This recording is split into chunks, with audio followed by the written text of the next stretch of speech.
kò yà èmi lẹ́nu o àti mọ Tinubu pẹ̀lú egbòogi olóró tipẹ́. Owore ló sọ bẹ́ẹ̀.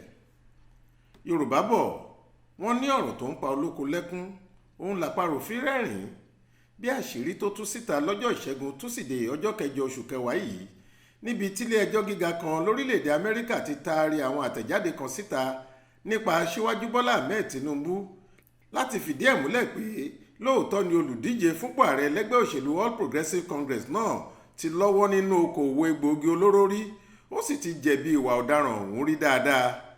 Bọ́rọ̀ náà ṣe ń jà ròyìn lórí ẹ̀rọ ayélujára lásìkò yìí ọ̀tọ̀ lójú tí olùdíje fúnpò ààrẹ lẹ́gbẹ́ òṣèlú African Action Congress AAC ọ̀gbẹ́ni Ọmọyẹlé Owore fi ń wò ó ní tiẹ̀ o.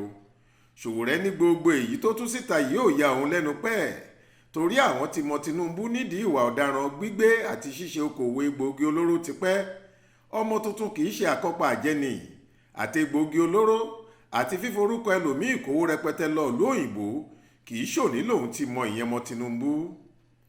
Ṣé lọ́jọ́ túsídẹ̀ẹ́ ọ̀hún ni àwọn àtẹ̀jáde rẹpẹtẹ kan ń fò yẹbẹyẹbẹ kiri lórí ẹ̀rọ ayélujára ìwé ẹ̀sùn okòwò egbòogi olóró tí wọ́n fi kan Tinubu ni èyí tí akọ̀wé ilé ẹjọ́ gíga náà Thomas Obotin fòǹtẹ̀lù lọ́jọ́ 26 oṣù keje ọdún 1993. Wọ́n ní Tinubu jẹ̀bi gbígbé egbòogi heroin wọ̀lú Illinois l'Amẹ́ríkà. Iléeṣẹ́ kan tó jẹ́ ti ọ̀gbẹ́ni Adégbóyèga Muiz Àkàndé ló ṣe agbódegbà fún un nígbà náà lọ́hùn-ún. Owó rọ̀gùnrọ̀gùn tí wọ́n rí nídìí okòwò burúkú ọ̀hún báǹkì First Heritage àti Citibank ni wọ́n tọ́jú ẹ̀ sí. Nígbà tákàrà ìwà ọ̀daràn náà sì tú sépo tọ́rọ̀ dẹjọ́ wọ́n ní ṣe ló lè ju tọwọ́ ẹ̀ sílẹ̀.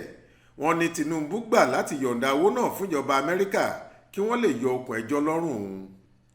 Lọ́jọ́ Wẹ́sídẹ̀ẹ́ ọjọ́ 9 oṣù yìí ní Owore gba orí ìkànnì Twitter rẹ̀ lọ ó lọ kọ ọ̀rọ̀ kan síbẹ̀ ó ní kò ṣẹ̀ṣẹ̀ dìgbà tẹ́ bá rí ìwé tí kóòtù fòǹtẹ̀lù bí èyí kẹ́ ẹ tó rẹ́ni sọ fún yín pé ògbólógbòó nínú gbígbé egbòogi olóró àti ṣíṣe dàrúkẹ́ owó ní Tinubu. Àwọn kan lára àwọn tó ń fún àtẹ̀jáde yìí kiri lórí ẹ̀rọ ayélujára ti mọ̀ bẹ́ẹ̀ tipẹ́ ṣùgbọ́n ìwà àbòsí wọn kò ní jẹ́ kí wọ́n sòótọ́ nígbà yẹn wọn ò sì ní gbà báwọn kan náà ò ṣe ní gbà pé olè làtíkù.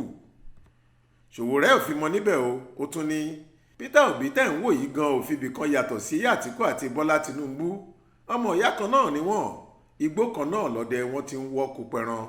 Bó ṣe kọ̀rọ̀ ọ̀hún tán ló tún fi fọ́tò kan gbá a nídìí níbi tí Àtíkù Abubakar Bọ́lá Tinubu àti Peter Obi ti jọ dúró níbi ayẹyẹ kan.